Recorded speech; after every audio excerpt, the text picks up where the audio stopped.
Hello and great afternoon, everyone. Thank you so very much for joining us on today's edition of Choose to Forgive. My name is Anissa Short, and I am accompanied by Dr. Norma McLaughlin. And we have a phenomenal guest here that's going to talk with us a little bit about how forgiveness, or let's say unforgiveness, or the two, can affect or has a major effect on our mental health. Lady Norma or Dr. Norma, welcome. You want to greet everyone and tell us a little bit about the campaign we've got going and why our guest is so phenomenal. Hello, hello, hello. Welcome, everyone. Well, you know that forgiveness is one of those topics that's really dear and near to my heart. So, this whole month, the month of mental health, we are trying to tie forgiveness with mental health. And so, this we have our own Miss Shannon Wiggins, a little lady who's just dear to my heart because I can call on her at any time. She's always ready to respond. But we know that in today's times, and I'm sure she'll talk more about that, that mental health is an issue that's at one of the top of our health problems that we are experiencing today. But we want to attach it and look at it or attack it from the forgiveness point of view. Because I believe that, of course, through forgiveness, our mental health issues can be reduced. We can see some of the suicide rates and some of all the other anxiety type issues that I'm sure that Miss Wiggins is going to address. And we look forward to hearing about that. And that she will also give us some suggestions that will help us to reduce those levels of anxiety. Thank you, Dr. Norma. As she's already stated, Chosen Pen Publishing has chosen to focus on the Choose to Forgive campaign. It kicks off this month of May, which is Mental Health Awareness Month. We're going to go through June, July, August, and culminate with September, our forgiveness retreat. And today we have Mrs. Shannon Wiggins, who's a mental health therapist. Thank you so much again, Shannon, or Mrs. Wiggins, for joining us. Introduce yourself to our audience. Tell a little bit about what you do in the way of your practice, and then we'll just dive right into the questions. Okay, great. Thank you so much for having me. Yes, I am a licensed clinical social worker associate. I work in private practice, mental health as a psychotherapist, and I specialize in working with clients with anxiety and depression. Excellent, excellent. So let's just jump right in here. The topic is forgiveness or unforgiveness or the two. And we know that it has a major impact on us from various aspects. We know it can affect us physically, relationally, spiritually, but people don't always associate the forgiveness piece from a mental health standpoint. From in your medical or your personal or professional experience, how often or does that even come up? Do you find that to be an intricate factor in the therapeutic sessions with your clients? Every single client, honestly, at some point we have to touch on forgiveness, especially when I'm working with clients that are dealing with trauma. The forgiveness piece is such a huge factor in the healing process, and it's, like you said, often very much overlooked. Lady Norma, what would you want to ask Miss Wiggins? Well, my opinion, you've just already talked about that to some degree, Ms. Wiggins, but I would like to know, what is it that you as a therapist can do and what do you do when you're doing the forgiveness? What is the process? Do people understand that the forgiveness is such a prevalent part of the process of healing? No, usually not. And I think that that's because, especially when you're dealing with issues that were adverse experiences or traumatic experiences to you, that mentality to hold a grudge is actually part of our defense mechanism. We kind of think we're protecting ourselves by not letting go of that hurt and pain. But what it actually is doing is essentially poisoning us mentally and emotionally. So often there isn't a connection made that, okay, I need to forgive this person, this situation, or even sometimes myself for the things that have happened in the past. And then from there, I can move forward. Wow. Let me ask this question. I know in a previous conversation with a very astute therapist she referenced that a lot of the clients that she's seeing at present time are dealing with either anxiety or depression.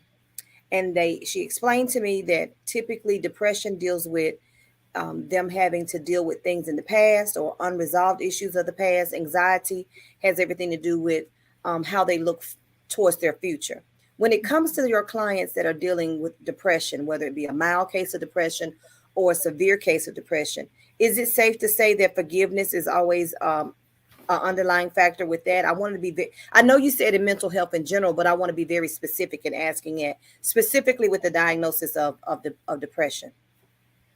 Yes, because when we start talking about historical factors that are triggering your symptoms, usually it's something that in some way, shape, or form, we need to find a way to forgive in order to move forward with.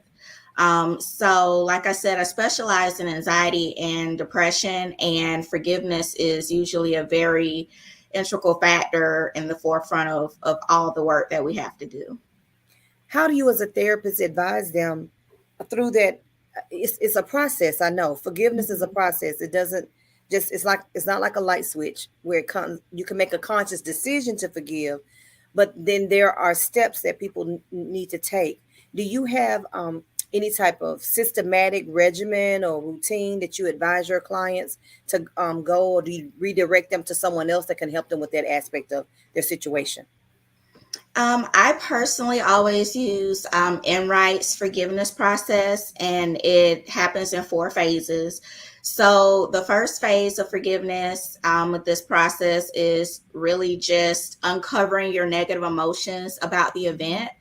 And I think that that is actually what kind of trips people up, because we don't really want to admit that this event hurt us. We don't want to have to actually feel those feelings. And so I think that's often why we miss the forgiveness piece to begin with, because we don't want to acknowledge those emotions. The next step is just to decide to forgive. It really is just a choice.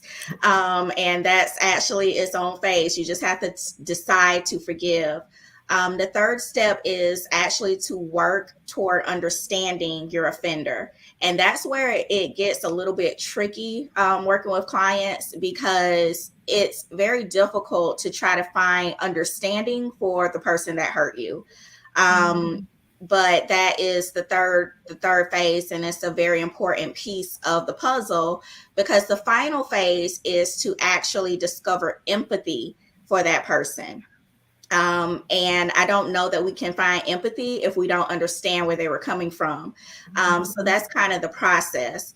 With the empathy piece, I think that that is the biggest part of the forgiveness process, because once we're able to find empathy for the person that has offended us, we stop seeing them as, this terrible person that did this horrible thing, and we can start seeing them as a wounded human being. And in that, we separate the person from the behavior. And that's really where the forgiveness lies. That's good. That's really good. Are those steps also taken if it is a situation where I may need to forgive myself? Yes, absolutely. The process is the same, whether it's institutional issues that you've experienced on a systematic basis, or whether it's something that you're trying to forgive yourself for. Working to understand why you made the choices you made and finding empathy for yourself allows you to move forward and forgive. That's good. That's good. I have one more question, and then I'll yield to you, Dr. Norma. When it comes to forgiveness, a lot of times we think that when we make a choice to forgive the person, especially in a situation where there may have been a traumatic incident to happen, or that person may be an abuser, or just not a healthy person to have in our life, to forgive them does not mean they should have immediate access back into our world. I can forgive the offender, I can forgive the offense, but I don't have to afford them free reign back into my world. Is that something you communicate with your clients? And if so, do they really fully grasp the difference between the two?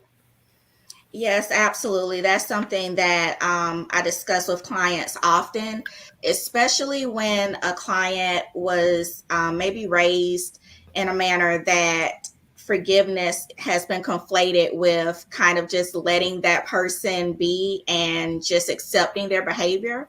So I often have to help clients understand that forgiveness has nothing to do with judgment. So just because I forgive this person for whatever it is they've done to offend me, that does not mean I condone the behavior, because I'm forgiving the person, not the behavior. And with that, that means in order to protect yourself, sometimes you don't need to allow that person access to you anymore. That's good. That's good. Dr. Norma, anything from you? Yes, I just wanted to say that that's probably the most difficult part of being a coach or talking with people or ladies, especially that have been abused, that you can forgive, but you don't have to allow them in your space anymore. So thanks for that. But the other thing I would like to talk about at this point is leading up to suicide, but children and youth as well, because we know that with COVID-19 that we've seen a very, very prevalent increase in issues with children, with teenagers, as well as with adults. Can you talk a little bit about the leading up to suicide? Is there anything that we can do to help identify that ourselves? What we can do to help our youth with that?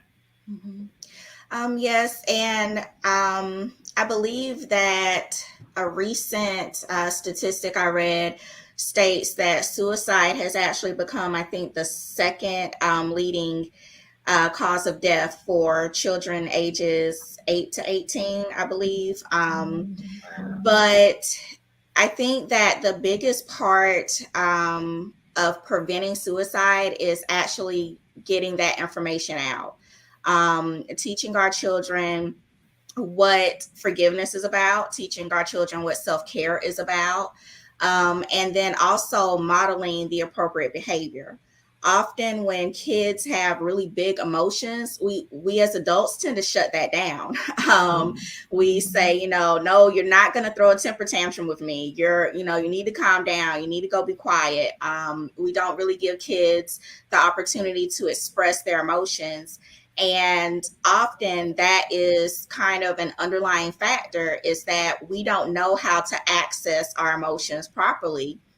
And so when we start to feel these overwhelming emotions, it's just that it's overwhelming. And unfortunately, suicide sometimes seems like a really quick or easier way to get rid of those emotions than to have to actually feel our feelings.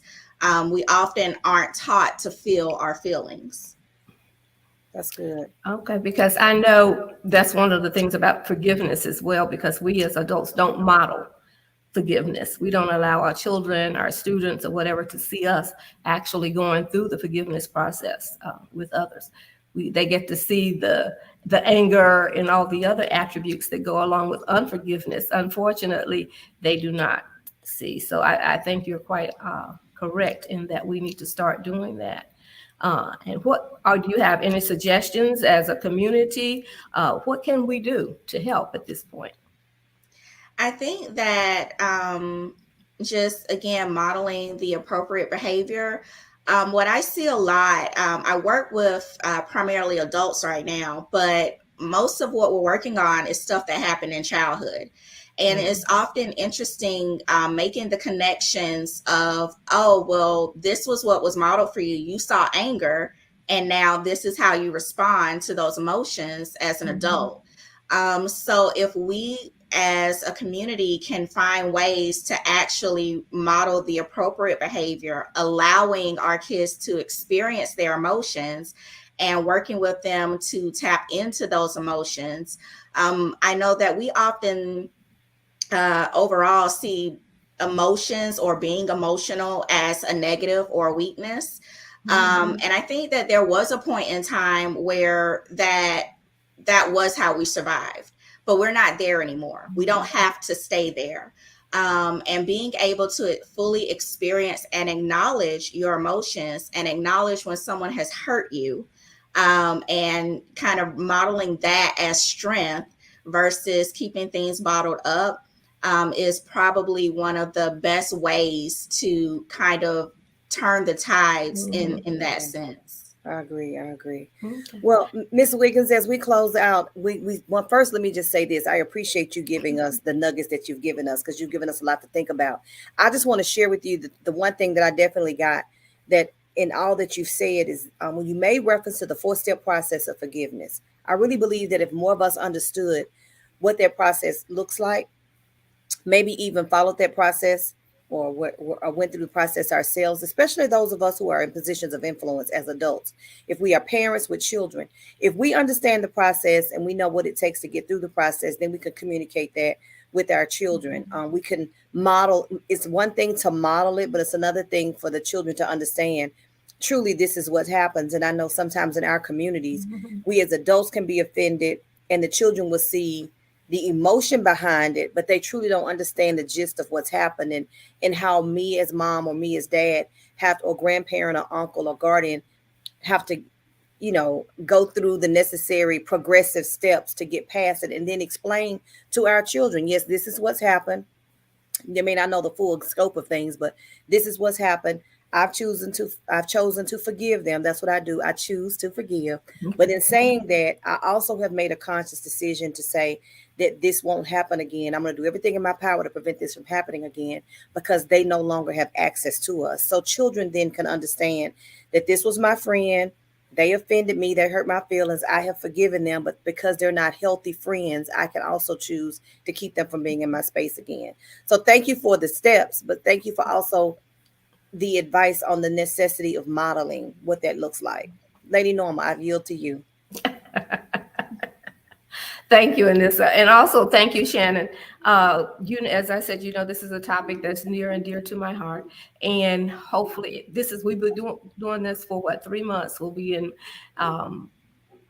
May, June, July, and August, and we'll end in September with a forgiveness retreat that we actually will be going through that whole process with a group of 7 people. I think we're already down to 4 now, so there may be 3 spaces left for those people who would like to join us on that particular retreat. But also, I would like to also mention that for those of us who have gone through forgiveness, we will have a celebration of forgiveness, a celebration of freedom for forgiveness, July 29th, here on the New Life campus. And it is promising to be an exceptionally wonderful evening. It will be a gala. And I'm very, very excited about that and the fact that we are celebrating forgiveness. We will be doing a documentary. Shannon will know about that, and you will hopefully, well, I know you'll be a part of that. So we will have people who have experienced the forgiveness piece themselves on there who are giving their testimonies, and that will be shown at the gala. And so we're really, really excited about that. Again, July 29th and September 8th through 12th is the forgiveness retreat. And we look forward to having all of you there. We also have several books coming out during this time, so look for those as well. Most of them are forgiveness, some of them are fiction, and some of them are nonfiction. So there's something for everyone during this particular campaign. So if you have any questions, please put them in the comments, and we will get them to the appropriate person to get the answers. Thank you, Anissa. Thank you. And thank you, everyone, for hanging out with us today. We thank you so much for your time, for carving out a little bit of your time to hang out with us, to talk a little bit about forgiveness from a medicinal perspective, particularly or specifically from a mental health perspective. Mrs. Shannon Wiggins, thank you again for your time and your expertise and what you brought to the table. Don't forget, July 29th is going to be the gala because forgiveness equals freedom, and we want to celebrate our freedom.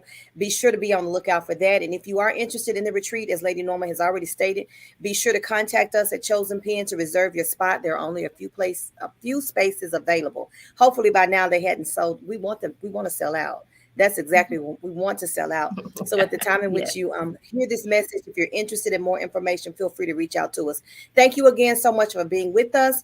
Tune in next week. We will join us next Monday for the talk show. More conversations about forgiveness from a mental health perspective. 6 p.m. Eastern every Monday in the month of May. Have a great day.